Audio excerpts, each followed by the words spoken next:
In today's video, I'm going to show you how to fix a Wi-Fi driver missing in Windows 11.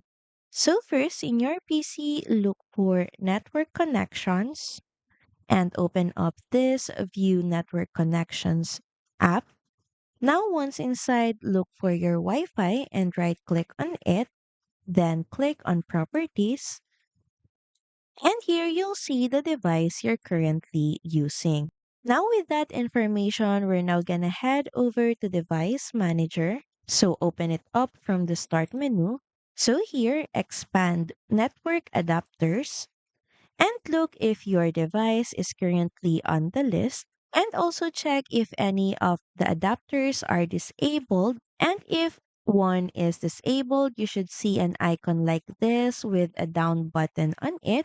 And all you have to do is right click on that adapter and enable the device.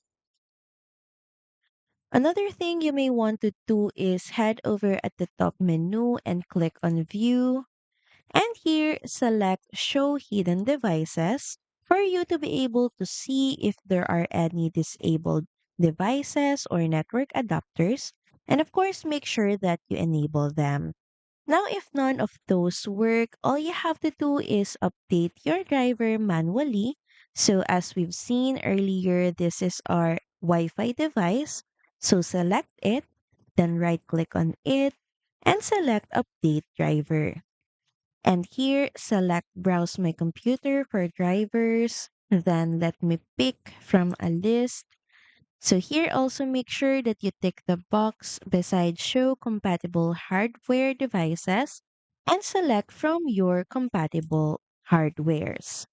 Then select Next and just wait for the driver to finish installing. So that's pretty much it. Thank you very much for watching this video and I'll see you again on the next one. Bye!